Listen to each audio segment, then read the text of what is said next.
Fala pessoal, sejam muito bem-vindos ao episódio 85 do Rural Ventures.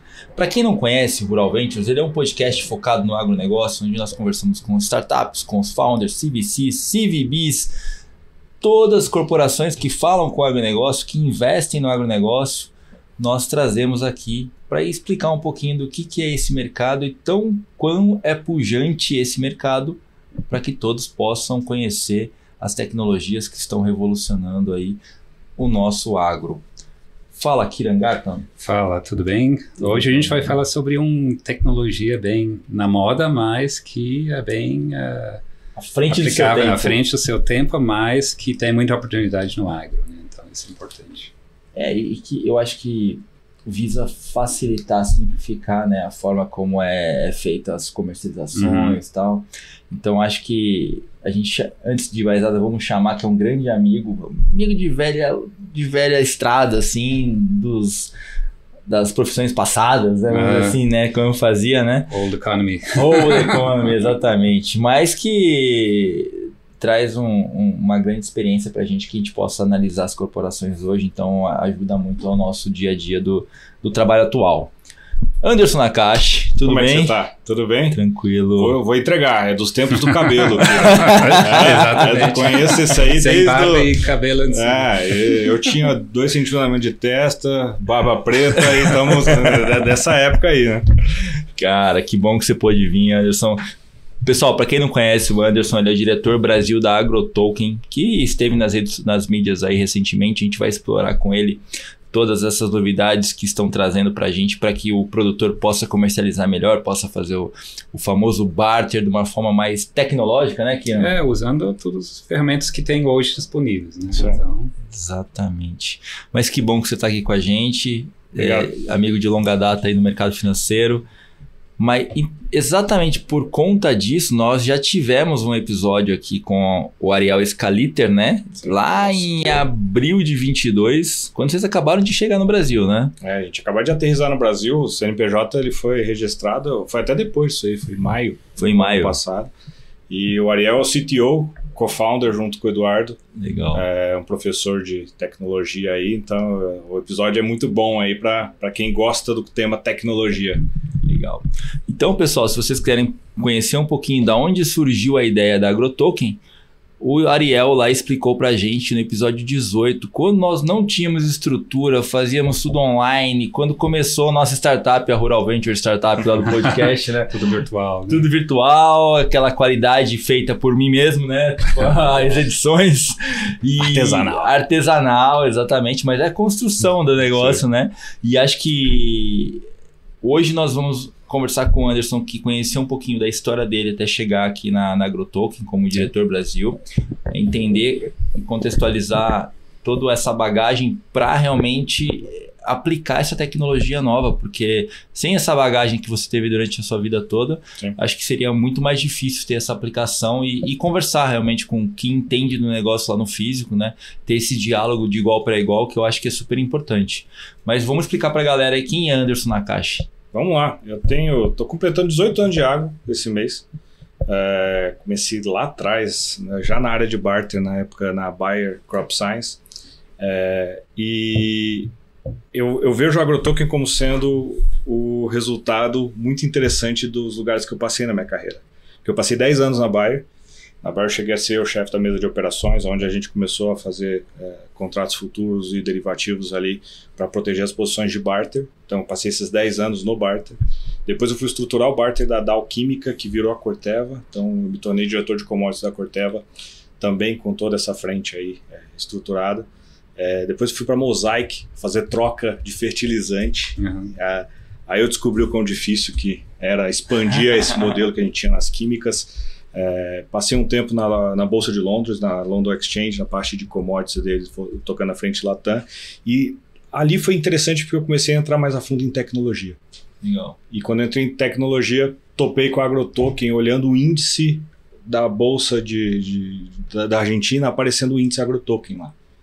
E achei curioso, coincidiu de eu estar falando com um amigo meu, que era hoje ele está como diretor de operações ali na AgroGalaxy, o Axel Labur, que foi meu chefe na Dow Química, e a gente conversando, ele falou da AgroToken.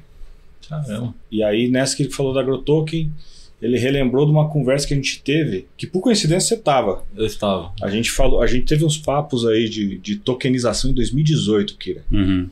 E a nossa meio diagnóstico foi assim, cara, esse negócio não tem tanta pegada naquela época. Quando o Axel me ligou, ele falou, você lembra que você me falou de tokenização lá atrás? Estou com um pessoal aqui na Argentina fazendo um negócio muito interessante que eu acho que você vai gostar. Então eu falei, pô, Axel, esse assunto não sei e tal. Tá, conversa com eles, tá bom. Sentei com o Eduardo, nosso CEO, e conversa vai, conversa vem, me explicando o modelo de tokenização, blockchain eu já conhecia. Eu não vi tanto valor, por incrível que pareça, gente. Mas aí, de repente, eles usaram uma palavrinha mágica, falando, a gente criou um token fungível. A gente criou uma metodologia de não tokenizar um contrato, mas sim da gente criar uma aplicação prática e gerar um meio de pagamento. Eu consigo criar carteiras digitais para o produtor rural, ele abastecer carteiras digitais e ele usar isso como meio de pagamento com risco e preço comum. Eu falei, cara, não, peraí, aí mudou tudo. E fui para casa, comecei a digitar um pouquinho no Excel, brincar com preço, ver se era possível. Cheguei à conclusão que era possível. Entrei na AgroToken na semana seguinte. Que legal. Isso foi final de 2021. Você estava aqui no Brasil na época? Estava aqui no Brasil. Estava assim, a gente já estava voltando da pandemia, né? E aí fui para Buenos Aires, conheci eles, vi a estrutura, aí foi a hora que a gente decidiu trazer a AgroToken para o Brasil. E é legal, né, Nakashi, porque você... E aí, pessoal, chama ele Nakashi, porque a vida inteira foi assim, então... Mas é legal, Anderson, porque assim... você foi um cara de corporação a vida inteira. Sim. Como foi pular nessa piscina gelada? Todo mundo falou que estava quentinho, primeiramente. mas sabe que assim... do lado piscina gelada ou quente, porque na verdade quem vai esquentar é quem está dentro do negócio. Isso aí. É isso. Né? Mas a gente sempre entra por conta disso, né? E eu dei a sorte que eu venho da família que o meu irmão mais velho é um empreendedor. Ele está na segunda startup dele, foi bem sucedido. Então eu acompanhei um pouco do que era essa emoção legal. Fora da corporate. Mas o que me atraiu mesmo foi a questão de falar assim, a gente quando fazia barter na corporate, a gente já era meio o diferentão ali dentro. Sim. A gente já tinha que lidar, imagina, eu tenho que falar de risco de commodities dentro de uma empresa alemã de mais de 150 anos.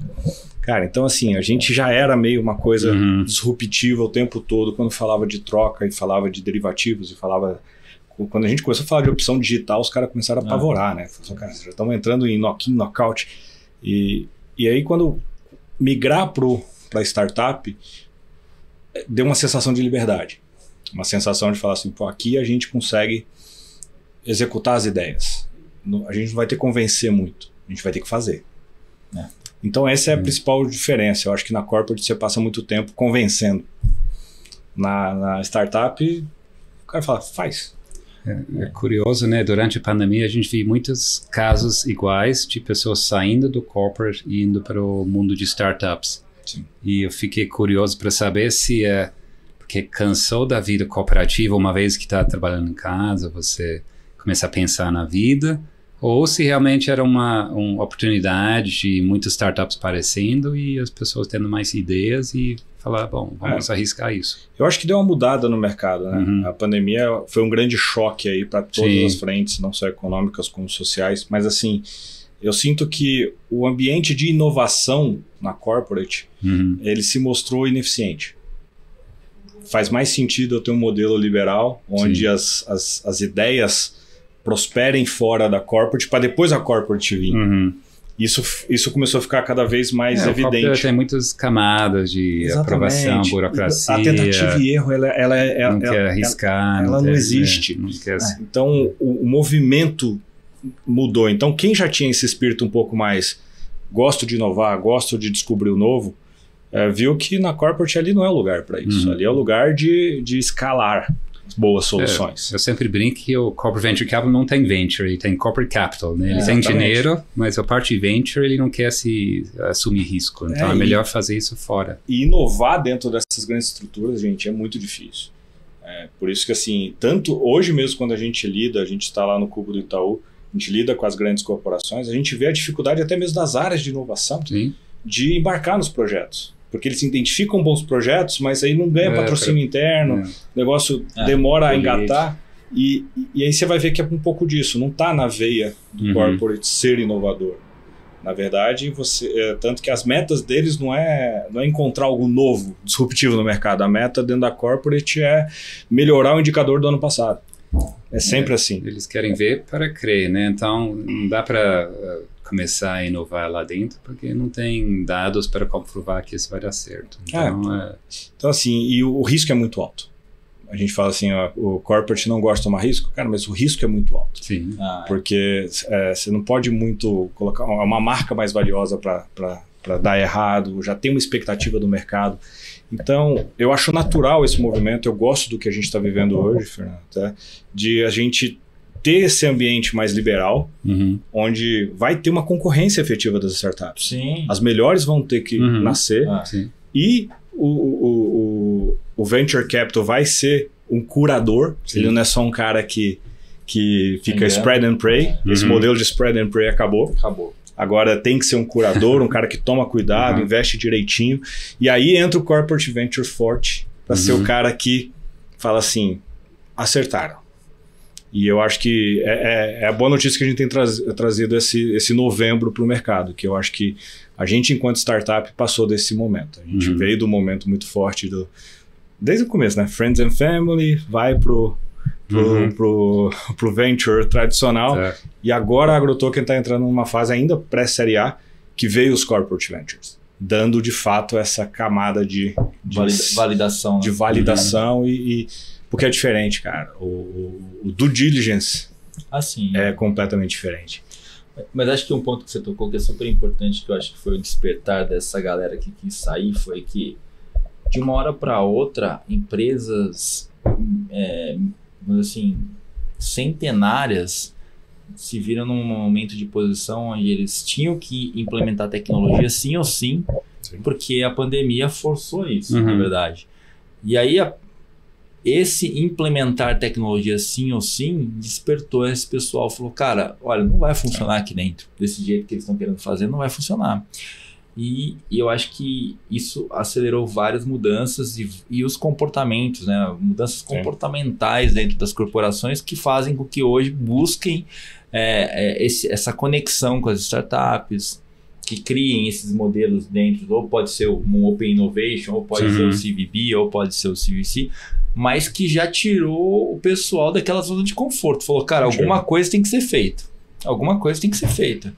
E eu acho que é super interessante, até para a gente explicar para o nosso público aqui na Caixa, desde que a gente conversou com o Ariel, como foi a entrada e a percepção da AgroToken, que nasceu na Argentina, com um modelo de negócio meio que formatado para a Argentina, né, com problemas econômicos diferentes do Brasil, e com necessidades específicas dos produtores, que em algum momento se correlaciona com o do Brasil, mas que a gente sabe que os brasileiros têm coisas diferentes, né?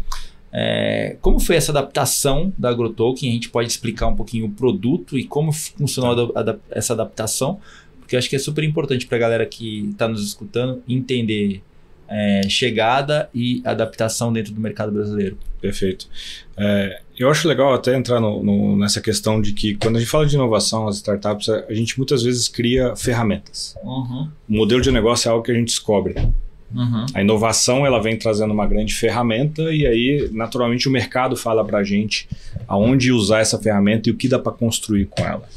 A grande inovação da AgroToken foi esse conceito de falar: se eu criar uma reserva de valor em grãos para emissão de ativos digitais. Ainda não se falava tanto dos tokens RWA, que são Real World Assets, focados em lastrear esse mundo real. Já estava tendo alguns ensaios de tokenização de ouro, já o SDC, que era a moeda do dólar digital, já usava um modelo de reserva de valor monetária, ou seja, eles tinham um fundo do Tesouro Americano ou dinheiro guardado mesmo e emitia aquele ativo com lastro no ativo principal. A grande sacada da AgroToken foi: eu consigo fazer isso com ativos reais e com foco no agronegócio, para poder de fato atacar uma camada da população com uma demanda gigantesca para poder acessar essa reserva de valor que ele tinha, que são os produtores rurais, e trazer eles para o ambiente digital para facilitar isso. Quando eu olho a possibilidade dessa ferramenta, uma aplicação natural surgiu na Argentina. Por quê? É um país cuja moeda principal estava com baixa confiança, alto grau de inflação. Obrigado, não tava. Ali ainda estava um pouquinho menos que agora. E aí você fala, um produtor rural era um cara que tinha num silo guardado ali 10 mil toneladas de soja, a soja cotada em dólar. Nossa. Esse cara nunca ia transformar isso para peso. Na hora que surgiu essa ferramenta AgroToken, nesse ambiente, o pessoal falou, eu quero usar isso aí como moeda. Isso para mim é uma moeda natural. E foi essa a primeira aplicação que a gente encontrou. Olhar esses estoques que já estavam ali disponíveis, junto com os compradores de grãos que tinham esse estoque guardado com o produtor rural, e a gente transformou isso numa reserva de valor e colocou numa carteira digital para o produtor. Tira a influência política e econômica de tudo, né? A econômica não, né? Mas a política, né? Principalmente. Tira, na verdade, toda a simetria entre soja e a moeda fiduciária desaparece. Porque eu trago tudo para um ambiente só. Sim. E isso foi muito importante. E tem um detalhe também que eu considero super relevante para a Argentina, que lá eles têm o equivalente à nossa antiga CPMF. É o imposto do cheque, esse imposto transacional. Então, se eu crio uma carteira digital que eu permito a transação P2P do produtor rural direto para o fornecedor de produtos e insumos, ele não precisa receber dinheiro do comprador, colocar na conta dele e depois mandar. Essas transmissões começam a ser diretas. Então, eu tenho uma economia de imposto também super importante. Então, lá nunca iria rolar o Pix. Pode rolar o Pix, só que é aquela coisa, vai uma taxinha junto, igual a época da CPMF. Você lembra, né? Fazer DOC, TED lá atrás, vinha uma taxinha grande. E é curioso, porque isso era um grande argumento do barter na época de 2005 até 2008, se eu não me engano, que a gente falava muito, fazendo barter você não paga CPMF, que era 2%, né? Então, assim, era uma coisa super interessante. Então, a aplicação acabou nascendo nesse modelo lá. Quando a gente veio para o Brasil, essa dor de falta de liquidez da moeda não tinha. Não existia. O Brasil está numa condição estável. Por mais que a gente aqui, com a nossa síndrome de vira-lata, gosta de achar que não estamos bem, perto do mundo a gente está bem. Pós-pandemia foi tudo bem. Você vê que o dólar está perto dos 5 o tempo todo, a inflação está um pouquinho mais contida. Então você fala para o produtor rural, você quer ficar com grão para manter a reserva de valor desse grão? Ele fala, não. Fala, para que você quer ficar com grão? Ele, para especular preço. Então a dor é outra. Aí você fala, mas o que é a sua maior dor, produtor rural, aqui no Brasil? Fala, crédito. Porque a economia está estável, porque a Selic está acima de 12%. Então, o acesso ao crédito é muito dificultado. E é curioso porque é exatamente por isso que a gente sempre fez barter lá atrás. Para trazer o benefício de acesso a um crédito por vias comerciais a esse produtor. Então, a adaptação da AgroToken, ela veio muito mais nesse conceito de identificar a dor mais latente desse mercado. Se lá era a dor muito ligada ao peso, aqui veio muito ligado aos juros, efetivamente, e é uma escassez de crédito. Porque por mais que o agronegócio ele fala que tem crédito, ele é um crédito caro. Sim. Você olha o MEA, você vai ver que instituições financeiras financiam 25% a 30% do produtor. Quem está financiando o resto? Cara, é crédito comercial. Esse crédito comercial é caro, não é barato. Então, 70% vem das químicas. Então, é química. Os próprios compradores de grãos financiam muito o mercado. E é um mercado que exige muito capital. E aí, quando você olha uma comparação do mercado brasileiro com o mercado americano, a utilização de fertilizante é totalmente diferente. Aqui a gente usa muito mais fertilizante e fertilizante é à vista. Então, é caro, tem um componente logístico super caro no fertilizante. Então, é outro ambiente. Nessa linha, como é que eu pego essa ferramenta que a gente criou de criação de reserva de valor e aplica nesse mercado? Aí nasceu a solução natural, que seria a gente, de fato, formar garantias digitais. Usar a mesma tecnologia que a gente usa para a criação de moedas transacionáveis, né? E trazer para esse ambiente de garantias digitais, onde eu consigo criar uma camada de tecnologia para tornar tudo mais simples e mais rápido. Que é o exemplo assim, lá no barter o produtor emite uma CPR e uma cessão de crédito, ele faz uma operação. Sim. Com o AgroToken, ele vai emitir uma CPR, uma cessão de crédito e fazer quantas operações ele quiser. Por quê? A camada digital permite isso. O ativo se torna fragmentável. Eu consigo a garantia e a garantia pode usar em qualquer lugar. Exatamente. Então eu posso falar assim, eu vou emitir essa garantia, depositar 50 caminhões no meu celular e vou passar um para você. Um para o Kira, um para a Camila, vou distribuindo para o pessoal que eu quero dar essa ordem de pagamento. Assim que eu entregar efetivamente o grão na compradora, vocês recebem o pagamento. Aí você fala, é um ativo líquido no vencimento. Sim. Só que se um banco olha para isso, ou uma instituição financeira regulada, olha e fala assim, cara, eu posso normalizar isso para você, Rodrigues. Eu posso trazer esse recebível futuro que o Anderson te deu em algo agora. Então, o modelo naturalmente foi para esse lado, onde eu crio a capacidade de gerar uma garantia, passar na mão dos fornecedores, passar na mão do produtor, com o ecossistema financeiro, usando isso para liberar crédito. E a garantia, qual é a sua função dentro do ecossistema? Porque se esse cara defaultar em algum momento, qual que é a sua responsabilidade em relação a toda essa conexão? A gente encontrou uma sinergia muito boa com o modelo de cartão de crédito. O que eu quero dizer com isso? Vou dar uma voltinha e vou chegar na sua pergunta. Quem mandou dinheiro para a Visa hoje? Eu paguei um estacionamento ali embaixo. Ah, sim. Eu não me acho cliente da Visa, mas no fim do dia eu sei que um pouquinho da minha taxa foi para ele. Sim. Aí você fala, mas e se eu não pagar a fatura do cartão de crédito? Qual a responsabilidade da Visa? Não tem. A responsabilidade é do emissor do cartão. A AgroToken atua muito parecido com esse modelo de infraestrutura dos cartões. Quem que é o emissor do token? É o produtor rural. O risco final é sempre dele. Entendi. Aí você fala, se eu sou banco, eu quero usar essa garantia, você não, a minha infra não diminui o risco. Ela também não aumenta, ela mantém. Qual que é a vantagem do modelo? Uma vez que eu tenho a camada tecnológica, eu permito a entrada de outros atores. O modelo que a gente tem hoje é funcionando com agente de garantia, onde eu já tenho ali um escritório de advocacia que emite a CPR, já fica custodiando ela e faz a execução se necessário. Sim. Então, um FDIC que nunca trabalhou com agronegócio consegue trabalhar. Sim. Porque ele só entra no foco dele. Ele não tem carteira, ele usa a carteira sua. Exatamente. E para pensar, você que está bastante tempo no agro, qualquer um que entra no agro entrou com estruturas gigantescas. Sim. A gente viu os bancos de varejo entrando mais forte no agro agora, cara, 300, 400 pessoas. Por quê? Aí eu tenho que ter um time de crédito, eu tenho um time de garantias, eu tenho um time de monitoramento.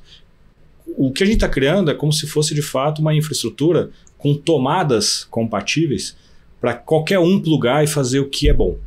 Se você é um escritório de advocacia, sabe elaborar documentos, sabe monitorar e executar, você tem um lugar nesse sistema. É uma seguradora? Consegue tirar o risco? Pluga aqui. Não, eu sou um FDIC que gosta de emprestar dinheiro. Pluga aqui. E a gente consegue, nesse modelo, permitir que ofertas do varejo se tornem sacas. Eu vou permitir um dia que, sei lá, uma Magazine Luiza ofereça um celular em sacos. Hoje ela já pode. Mas aí você fala, mas o que ela vai entender de CPR? Nada, cara. Nem precisa entender. Não precisa entender, porque o ecossistema foi montado de uma forma que os riscos que ela não sabe lidar já são mitigados por outros agentes. E eu lembro que quando a gente conversou, quando você veio me falar que estava entrando lá, e aí a gente, logicamente, por ter trabalhado no mercado, uma das conversas que nós tivemos foi como que a gente potencializa a microfixação para que esse celular que foi comprado na Magazine Luiza, ele é visto pelo produtor em soja, mas ela enxerga em reais. Porque você precisa ter uma microfixação daquele valor naquele momento que o cara efetua a compra, né? Sim. Como que vocês estão atuando com isso hoje? O que é legal dessa demanda? A gente, lá atrás, quando a gente começou a desenhar o modelo, a gente falou, eu tenho que resolver o problema de entrega, eu tenho que resolver o problema de preço, tenho que cuidar dos juros. À medida que a gente foi evoluindo, a gente descobriu que a gente não precisava resolver isso. Que o mercado já sabe lidar com algumas coisas e ele está confortável com isso. Legal. quando a gente cria essa posição de um provedor de liquidez que pega a garantia e garante a liquidez efetivamente dela, seja financeira, também apareceu a figura de caras que garantem o preço. A gente era muito dependente sempre do comprador de grãos fazer isso. Agora eu já começo a falar, não é só o comprador de grão que sabe fazer isso e que quer fazer isso. Por quê? Indo para o detalhe, para quem não conhece o modelo da AgroToken, no fim do dia, se eu permito que o seu manual da padaria cobre o pãozinho em sacos, o produtor rural vai chegar com um cartão de crédito e pagar e gastar 3 quilos de milho por uma porção de pãezinhos e um café. O seu Manuel quer reais, ele não quer sacos. Nossa infraestrutura tem que pegar esses sacos, abater do produtor Fernando, baixar isso e mandar dinheiro para ele. Para isso eu estou convertendo essa soja para reais, se é o caso antecipando um valor de uma soja que pode estar sendo colhida só em fevereiro do ano que vem e depositando essa grana.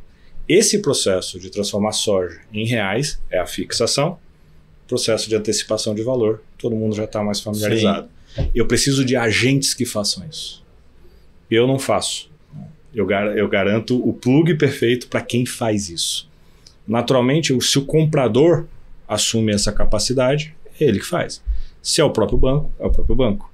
Se entra depois um provedor de seguros de preço, vamos chamar assim para facilitar, ele pode fazer isso. Tanto que a gente já está em testes com operações com seguro de preço, onde o preço já está definido, o preço mínimo já está definido.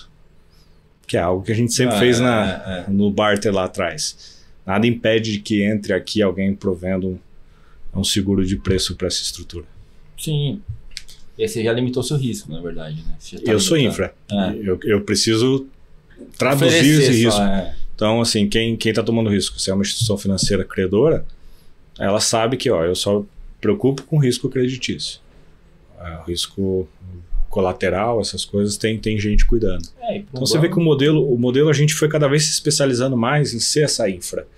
Eu acho que inicialmente pelo modelo argentino, a gente criou uma solução muito robusta ponta a ponta, e agora eu consigo ser uma solução mais adaptada à realidade do mercado.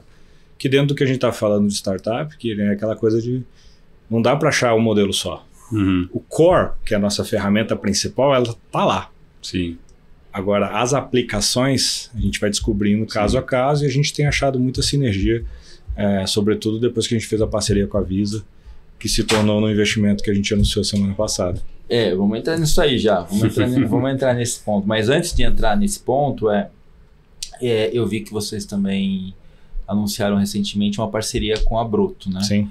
E hoje queria entender um pouquinho dos big numbers de vocês, como que vocês estão atuando, com parceria com revenda, porque no final é um facilitador para que o produtor possa comprar algo, né? E geralmente é para comprar ou tratores ou, vamos dizer assim, insumos e assim por diante, né?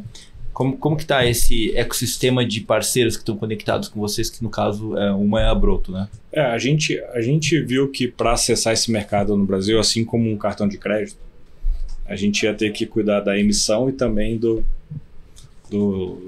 das lojas que aceitam. Eu imagino muito o cara lá atrás, sei lá, 50 anos atrás, falando assim, pare de usar cheque e dinheiro e use esse pedaço de plástico. Você fala, não, você tá maluco, ninguém aceita o pedaço de plástico. Ele não vai na loja ali que aceita. A validação é essa, você poder ir no lugar e aceitar. A AgroToken passa pela mesma questão, não adianta eu convencer os produtores se ele não puder, com esse ativo digital, fazer uma transação. Então eu precisava trazer esse ecossistema de aceitação para a nossa rede. E o que a gente encontrou no mercado brasileiro, sobretudo, foi essa grande entrada dos marketplaces. Para mim é mais fácil, em vez de eu entrar no mercado de 3 mil revendas, entrar no mercado de quem já está atacando isso aí. Sim. E aí a gente encontrou no Broto o parceiro ideal para isso, que foi a hora que a gente falava, não só eles têm toda essa frente de marketplace, como ele tem padrinhos muito fortes, que é a Brasilseg e o Banco do Brasil. Então foi até curioso que a gente tava conversando com os três. De repente, não, peraí, Vamos centralizar aqui, porque e foi independente, foi por coincidência mesmo. A gente encontrou o pessoal na feira, conversou com o pessoal do Banco do Brasil, depois do Proto em outra feira, e foi conversando e nasceu. E o que é a sinergia natural? Ali eu permito que o produtor compre vamos falar assim, qualquer produto, desde um trator a um pneu até um arado moderno, em sacos de soja. O barter que a gente sempre teve tanto trabalho para fazer na indústria, eu, em vez de falar para o fornecedor fazer, eu coloco no canal. Então, significa que qualquer anunciante ali pode falar, eu quero receber em sacos. Ah, mas você vende um pneu de R$2.000. Não tem problema. Você vai receber em sacos. Você vai receber. Para o produtor, ele vai te pagar em sacos. A infraestrutura vai converter. Que infraestrutura é essa? Que já está embutida no marketplace. Sim. Então passa a ser no processo do carrinho de compra ele já fazer isso. Então o objetivo é a gente cada vez mais avançar nessa linha, e aí a gente já está nessa discussão com os padrinhos fortes deles para ver como é que a gente incorpora ainda mais elementos ali porque antecipação, tudo ele pode fazer ali, né? É natural, ele poderia contratar um seguro, contratar um empréstimo e já fazer o pagamento tudo num clique. Eu imagino que funciona ao contrário, né? Quem está vendendo vai querer fixar um preço em reais e, dependendo do tudo o resto, o produtor vai saber quantos sacos esse vai custar na hora de ele quer comprar, né? Assim, um jeito fácil de ver, pensa assim, quando a gente viaja para fora do país. Você viaja para a Europa, vai passar o Natal com a tua família, você chega lá, mesmo que sua conta corrente esteja em reais, o que você gasta, você está gastando ou em libras ou em euro. A loja não quer saber de onde você é. Ela tem o preço dela em euros. Aí chega um brasileiro lá com um cartão de crédito reais. O problema é do brasileiro. E o que é curioso? Você passa hoje o cartão lá, já tem maquininha que mostra. É tanto em dólares, em euro, reais. Isso. O que aconteceu ali? Já está tendo uma conversão automática. Sim. O lojista faz parte daquilo ali? Não. O preço dele está bem definido. Então, o lojista põe o preço dele na moeda que ele quer receber. O produtor vem com a moeda dele para pagar. A infraestrutura tem que fazer os dois conversarem. Eu tenho que converter de um para o outro. E aí é a hora que a fixação ela é um problema dessa infra. Eu vou mostrar para o produtor em sacos e eu mostro para o vendedor em reais. No meio do caminho tem essa conversão, porque eu não só tenho preço aqui, que isso é super importante. Eu tenho o tempo, cara. Eu tenho que casar data. Tem taxa de juros. Tem juros, tem tudo isso envolvido que quando a gente viaja para a Europa também tem, cara. Para eu pensar, tem um monte de coisa ali e no final das contas eu passo mesmo assim. Por quê? Porque é minha moeda. Eu preciso gastar, eu preciso ter essa eficiência. A gente sente que o produtor ele vive entre duas economias e isso dói muito nele. Ele é um cara que, se ele pudesse gastar tudo em sacos de soja ou de milho ou de café, era melhor. Porque ele sabe o potencial produtivo dele. Se ele é um produtor que produz 50 mil sacos, se ele olhar para uma caminhonete e falar que ela custa 2.500 sacos, tá fácil fazer essa conta. Ah, sim. Independente do preço. O dólar não é mais importante para mim. Porque o que importa para mim é a concessionária está falando que se eu der 2.500 sacos para ele, eu saio com a caminhonete. Mas que preço que foi convertido? Não importa. 2.500 é bom o suficiente para mim. Então você vê assim, você pega cidades como Sorriso, que mais de 1/3 da economia é agrícola no PIB diretamente. Indiretamente tem gente que fala que chega quase a 90%, né? Porque todos os serviços estão ali. Isso é uma economia que a soja é uma moeda melhor do que o real. Então é mais estável. Exatamente. A relação de troca entre os produtos é mais estável se eu estiver usando a commodity base. Por isso que a gente materializa isso para ele no ambiente digital. Então ele consegue de fato olhar aqui, fazer a gestão financeira dele em sacos. Eu vejo um extrato, sacos. Movimento, quando fez o primeiro produtor que gastou o cartão Visa lá em Silvânia, Goiás, passou o cartãozinho para comprar um café, cobrou 3 kg de milho, em 3 segundos ele olhou no extrato dele e viu 3 quilos a menos. Então assim, aí você fala, mas Quanto que era o cafezinho? 3 quilos. Essa é a dinâmica do que a gente traz para o mercado. Mas para isso, toda essa infra é necessária. Então, por trás do pano tem muita coisa acontecendo. Igual, não sei se você já viu, né? Já viu a complexidade para poder permitir que eu pague com cartão de crédito no celular? Cara, é super complexo. Nunca vi. Eu nunca vi. Eu tive que olhar e ver o modelo, estudar esse modelo para entender. Mas eu já usava ele antes. Então, assim, é complexo para a infra. Para o usuário, é super simples. Mas tem que ser, senão não tem adoção, né? Senão não tem adoção. Acho que é esse que é o ponto. Mas, então, hoje a Broto, ela, tudo que é comercializado dentro da Broto, hoje pode ser usado via AgroToken. Sim, qualquer fornecedor de produto e serviço pode escolher e falar assim, eu quero que aceite grãos digitais. Mas só um outro ponto. Aí, como que funciona o produtor rural? Ele tem que abrir uma conta na Broto, pedir o cartão dele da AgroToken. Como que funciona? Quem que faz essa intermediação? Não vem direto da AgroToken o cartão dele? Ele já recebe um cartão na AgroToken quando ele se cadastra na AgroToken. Então, qualquer produtor que fizer o cadastro, passar pelo onboard corretamente, ter o cadastro validado, vai receber um cartãozinho. Mas quem que é o emissor no caso desse daí? O emissor é a própria AgroToken. Bandeira Visa vai vir com a AgroToken de fato. E nesse ambiente, a liquidação desse cartão independe de onde ele está gastando. Entendi. Então, se ele está usando cartão de crédito, ele pode usar em qualquer lugar. Aceita a bandeira Visa, aceita AgroTokens. Tá. No caso do Broto, a gente está habilitando essa função assim que o Broto aceitar como pagamento o cartão de crédito, mas ali tem uma função que a gente chama link de pagamento. É como se ele gerasse um boleto ou um Pix cobrança em soja. Entendi. Na conta do produtor na AgroToken. Então hoje isso ainda está dentro do ecossistema AgroToken, a carteira digital está com a AgroToken, e eu faço essa transferência para o fornecedor dentro da blockchain.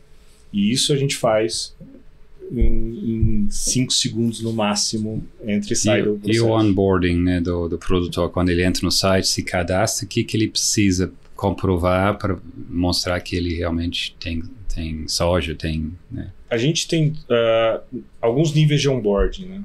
Tem um onboarding do usuário simples, na hora que ele vai aumentando a demanda por transações, esse onboarding vai aumentando também. Como a gente já está atuando com cartão de crédito, eu tenho exatamente o mesmo onboarding exigido pelo Banco Central, inclusive uma selfie necessária, cópia da documentação. Quando eu vou para o onboarding de tokenização, eu já preciso validação do CAR, do Sintegra, do Cefaz dele, eu vou olhar tudo do produtor. Eu não só vou homologar ele enquanto produtor rural, como eu vou homologar a área dele. Tá. Eu preciso saber se essa é uma área produtiva e legal. Tá. Então, essa homologação a gente faz no ato do onboarding. Tá? Então, uma vez que já está cadastrado, se ele pedir para gerar AgroTokens, eu já sei de onde está vindo. E aí eu peço comprovações adicionais para a geração desse ativo. Entendi. Pessoal, vou dar um recado para vocês que estão assistindo esse episódio ou nos escutando no Spotify. A David Lab Latam está aberta a conversar com as startups que estão em busca de captação, né, Kieran Garton? Isso mesmo, a gente está no período de investimento, né, que normalmente são 5 anos do fundo, e o segundo 5 é o que a gente chama de colheita, né, o harvesting, mas estamos no segundo ano agora do período de investimento. Legal. E aí a gente vai colocar um link para que vocês possam se cadastrar e conversar um pouquinho com o Kieran, com o Nelson, explicar um pouquinho do modelo de negócio de vocês, para eles avaliarem aí um possível investimento. Falando em investimento, né, Kieran? Vamos entender aqui como que está a rodada, né? Que hoje em dia está difícil, né? O mercado a liquidez não está muito bom, né? Você sabe que a gente se surpreendeu, mudou o perfil. Sim. A gente estava falando isso no começo da nossa conversa aqui, o perfil mudou. A gente tem recebido muita demanda por corporate venture, muito forte mesmo, assim, impressionante os nomes que aparecem. E uma saída um pouco do venture puro mesmo, aquele mais inicial. Né? E o que eu acho interessante é que o Corporate Venture está vindo mais perto para o Early Stage. Isso é um movimento interessante também, né? Você vê que é um dinheiro que ele não vem só com o dinheiro, ele vem com um poder estratégico por trás. Então, assim, tem sido legal. A gente passou pela aquela primeira rodada de captação Friend and Family, uma primeira rodada Seed, e agora a gente acabou de terminando uma rodada pré-série A, que a gente fala, que ainda não é a série A, mas é como se fosse uma late seed, a gente aumentando um pouco mais a bridge, captação. Né? Um bridge.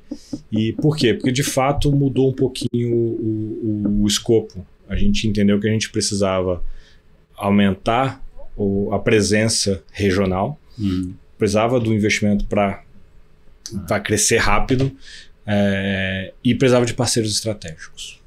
E tanto que nessa rodada apareceu muitos investidores que a gente considerou estratégicos. Aqueles investidores que falam assim, pô, esse cara muda meu jeito de fazer negócio. Ele não está vindo só com grana, como ele entra com um jeito de fazer negócio diferente. Smart money, né? E aí foi o que a gente anunciou agora, o que já está público, né? Boa parte ainda a gente não pôde publicar, mas o que a gente publicou semana passada foi o investimento da Visa. Aí a Visa Ventures investiu diretamente na AgroToken. A gente tem uma holding na Inglaterra, a gente registrou a empresa na Inglaterra, que os países são subsidiários a ela, então o investimento foi global. E foi o primeiro investimento da Visa numa early stage.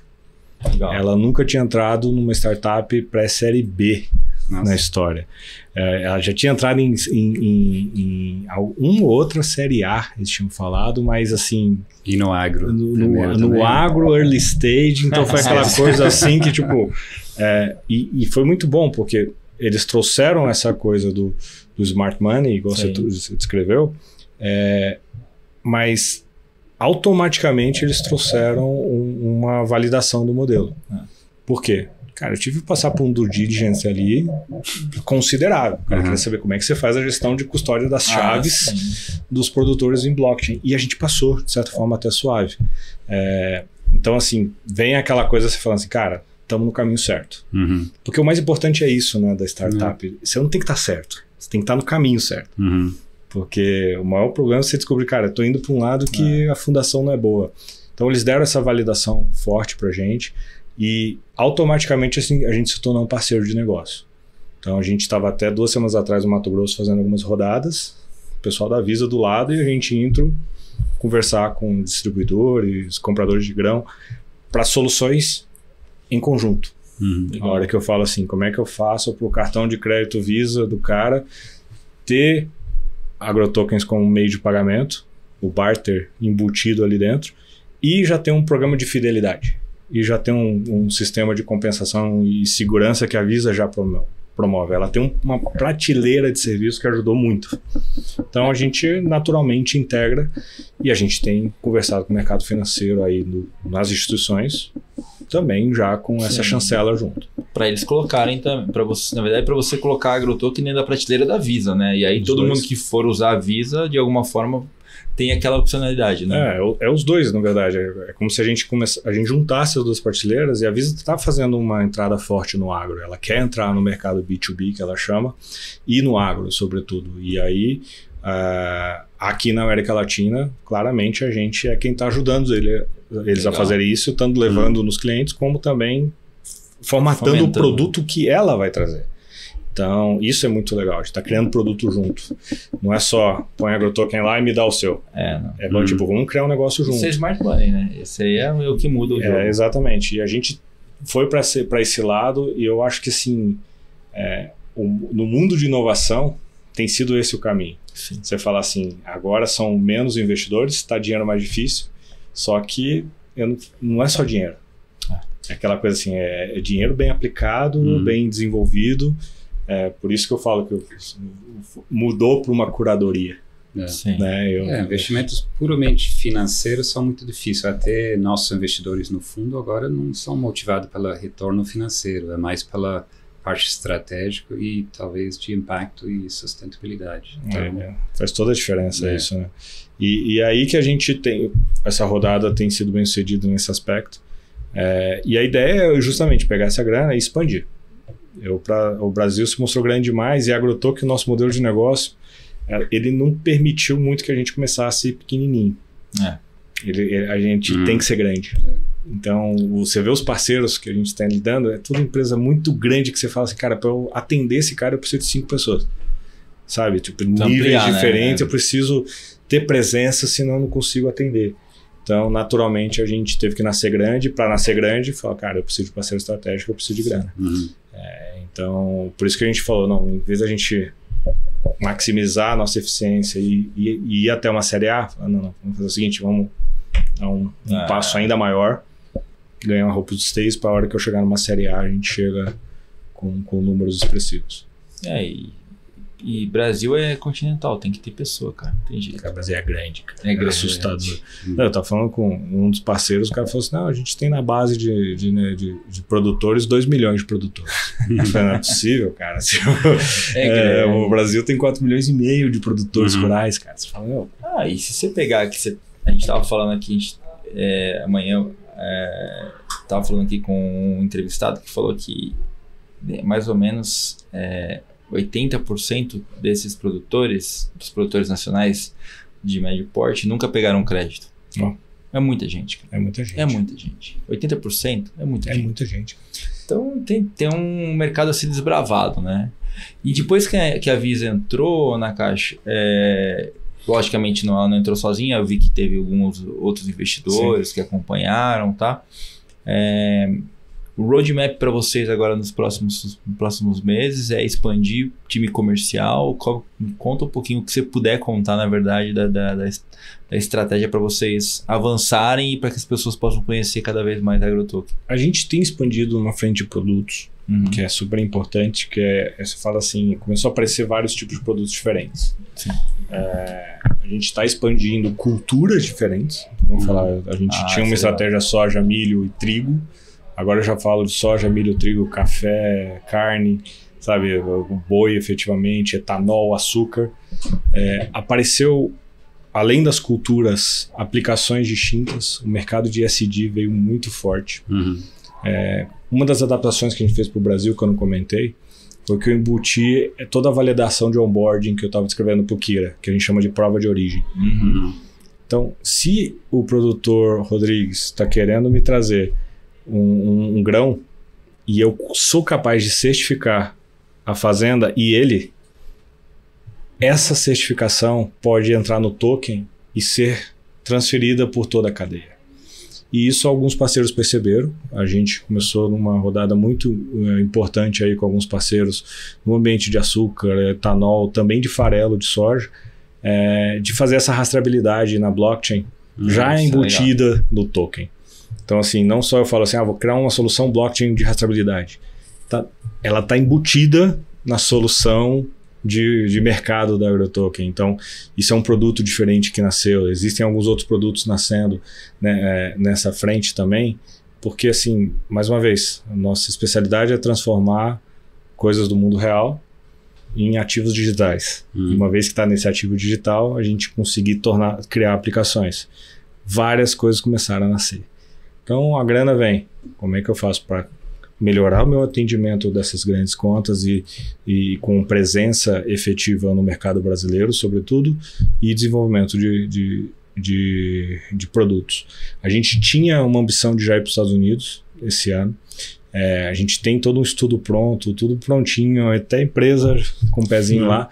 Só que a gente viu, cara, que o Brasil é um sweet spot muito bom. É um mercado maior, que tem mais oportunidade por ser um mercado que não é só tanto transacional, ele é um mercado de crédito muito forte. E a gente fala, pô, cara, eu tenho literalmente uma demanda de R$1 trilhão de crédito.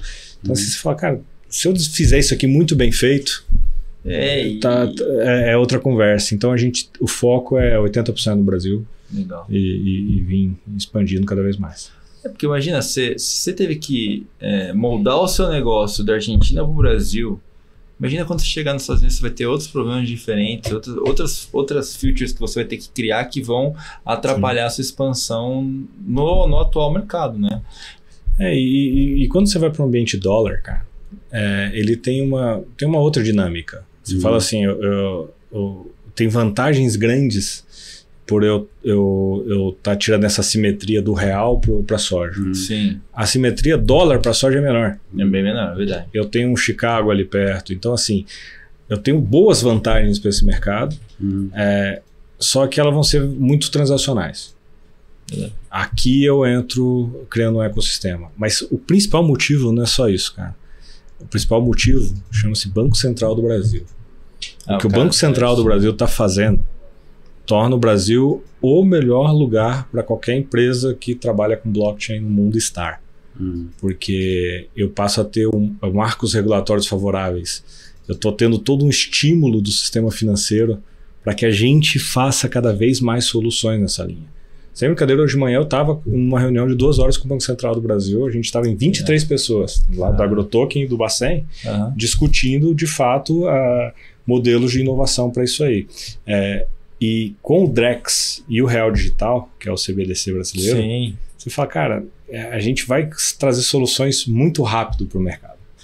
Você olha para o mercado americano, por exemplo, é um mercado pouco bancarizado. Pra você ter ideia, Rodrigo, a gente fez no estudo que a gente fez, a gente descobriu que 80% dos pagamentos a produtores rurais é feito por cheque. Pela correio, né? Desses cheques, correio ainda. Eles vão pro correio, cara. Então a gente aqui no Brasil tá falando de Pix, de Drex, instantâneo. Os caras estão mandando dinheiro no papel via correio. Então você fala assim, isso é um sinal que tá funcionando. Sim. Né? Só que aqui a gente já tem toda essa evolução. E eu gosto muito, eu escutei um cara falando isso, que falou assim, o Brasil é extremamente inovador, é um lugar muito bom para se inovar em tecnologia financeira, porque eu tenho os melhores sistemas antifraude do mundo, né? Porque a gente foi meio que forjado nesse modelo de garantir que está tudo certinho, por isso que o Pix funciona tão bem. Né? Então, aqui é um lugar, cara, que para inovação, você começa de um lugar muito favorável e tem muito dinheiro. Então você fala assim, cara, eu não preciso olhar para outros ambientes agora. Principalmente no agro. Não faz sentido sair para outro lado. Né?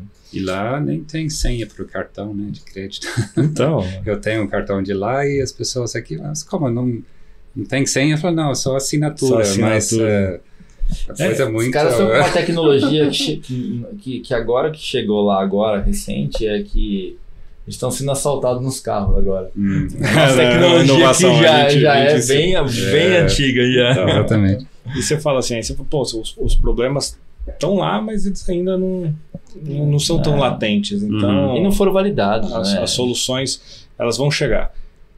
Mas pra gente é muito natural chegar lá depois que a gente tiver com o Brasil muito bem entregue. Sim. O Anderson, deixa eu até voltar um pouquinho fora do âmbito da AgroToken, né? Vamos olhar um pouquinho. Como que tem sido para você, como profissional dentro da AgroToken, lidar com toda essa diversidade? Porque a gente sabe que quando você está dentro da corporação é uma coisa só, né? E ali você tem que mexer com produtos, você tem que falar com o Banco Central, você tem que falar com captação, você tem que fazer DD com Visa e tal. Como está sendo para você esse desafio profissional? Porque eu pergunto porque tem muita gente que está nos escutando que fala assim, cara, como que será que ele está depois de ter dado esse salto, né? Depois de ter feito essa mudança tão grande, né? Quais foram os principais aprendizados que você tem hoje como profissional, né? Eu te falo que assim, eu tive sorte que a minha formação, eu sou economista, toda a frente de financeira e eu trabalhava no agro. Então eu já estava nesse ecossistema. Nesse ecossistema e eu já tinha tomado muita porrada.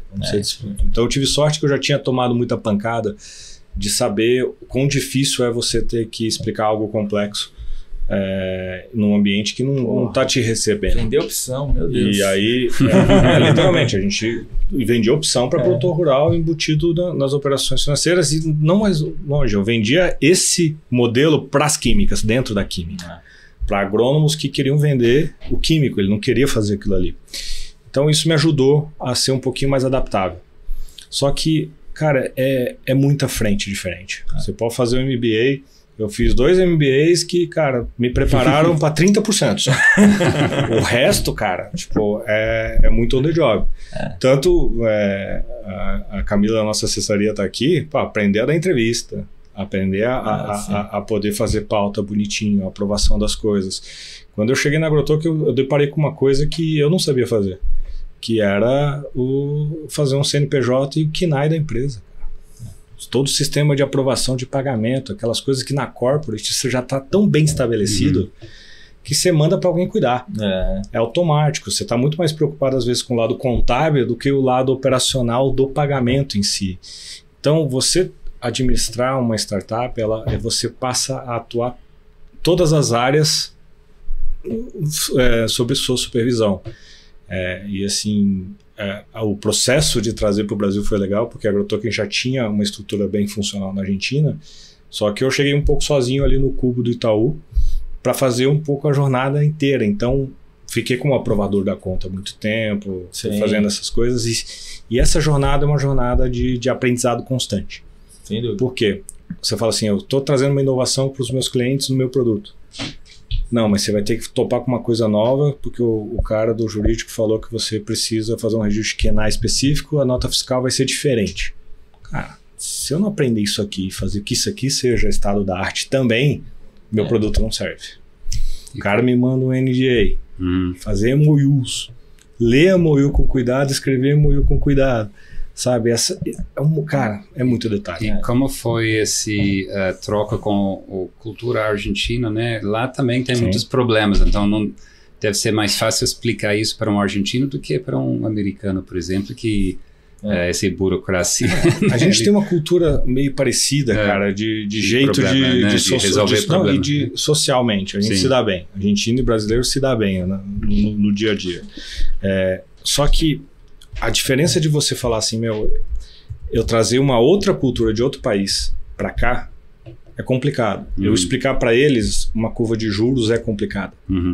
Que pra gente acaba sendo normal. Quando deu a quebra ali daquele banco do sul da Califórnia lá, esqueci o nome dele. SVB. Quando ele quebrou, cara, você fala, a estrutura que fez ele quebrar, qualquer estagiário no Brasil sabia arrediar. Porque, cara, vida, você, primeiro ano de faculdade você já sabe falar de PU. Sim. Você já sabe fazer gestão de curva de juros. Sim. O americano já não sabe muito fazer isso, não é à toa que um banco quebra por causa disso. Você vai para a Argentina, cara, é um mercado que o título do governo, o bono do governo deles, não é usado. Não tem tesouro direto. Então, na hora que a gente vem falar aqui para a curva futura de câmbio que afeta o preço da commodity, para eles falam, não faz sentido para mim. Lá eu vendo minha soja em dólar. Então, assim, são detalhes que você fala assim... Que a nossa moeda é forte. A dificuldade... lá tudo é dolarizado. Não, mas se eu for pro americano, ele também não tem isso. Não tem também, não tem effects tudo dolarizado. Soja. É dolarizado. Então, assim, quando você olha para esses ambientes, cara, você fala, pô, fazer integração cultural, ela não é só sobre a língua e leis. Cara, tem um negócio sobre, de fato, jeito de fazer modelos de negócio. Sim. Sabe, na Argentina, por exemplo, os compradores de grãos são todos homologados pelo governo e um certificado de depósito, ele é um documento oficial, igual uma nota fiscal. Quem emite a nota fiscal é o armazém, que quando ele recebe soja, ele entra no sistema do governo e emite o CDE, que chama. Cara, aqui, qual que é o certificado de depósito no Brasil? Nossa, não tem, cara. Eu tenho um romaneio, uma cópia de alguma coisa e uma nota fiscal que vem do produtor. Você tá vendo? São modelos totalmente distintos para fazer a mesma coisa. Sim. Então a adaptação cultural deu mais trabalho aí. Pra gente, qualquer estagiário no agronegócio sabe falar o que é uma CPR. Sim. Quando eu vou para um ambiente de outro país, eu tenho que explicar o que é uma CPR.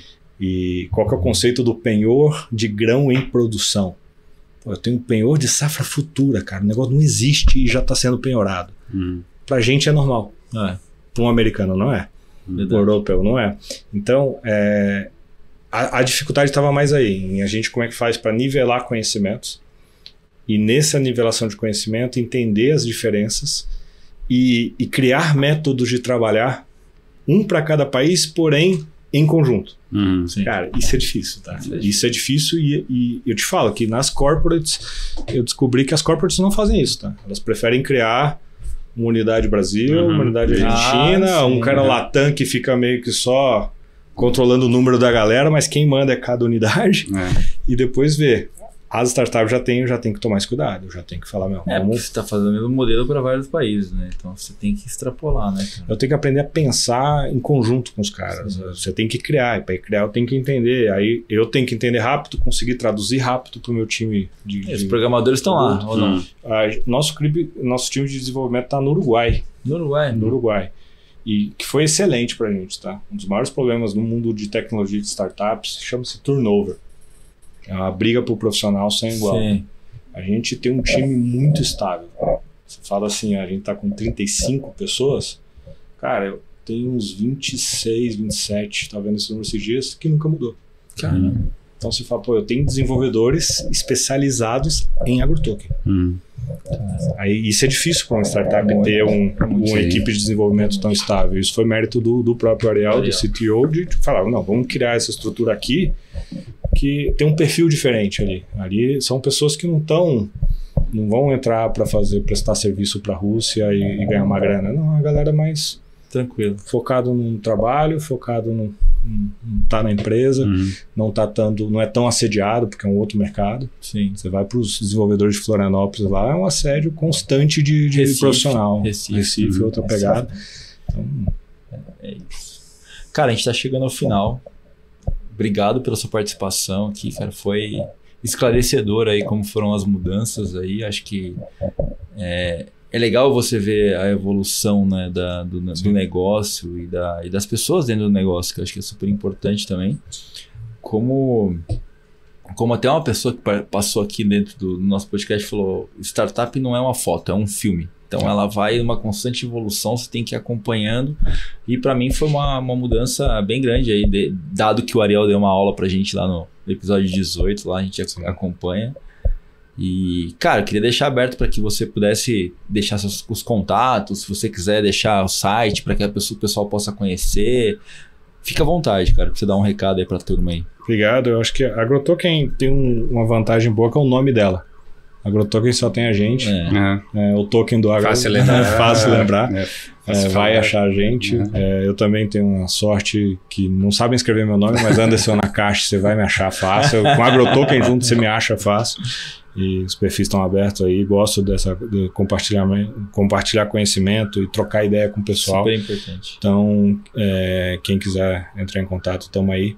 E vamos continuar inovando, né? Sim. Achar o caminho. Na frente. É isso, Kira. Vamos para a próxima, né? Isso mesmo. Acho que é bom ver casos de sucesso, né? Que não é fácil, mas você vê que tem que ir construindo e sempre buscando a oportunidade, né? Acho que o mais legal no caso na caixa aqui da AgroToken é que tiveram que reinventar o modelo de negócio porque os países diferentes, culturas diferentes, problemas diferentes. É isso aí. Nakashi, obrigado por participar do nosso episódio da Rural Ventures. Pessoal que está nos escutando, nossos ouvintes, amigos, aproveita esse momento para que nos sigam no Instagram, rural.ventures. Também acompanhe a gente no canal da bmc.news. Em todos os canais fechados, nós estamos lá todo domingo às 7 da manhã, trazendo inovação para que você possa acompanhar o agro, que o agro é tecnológico, gente. Até a próxima semana.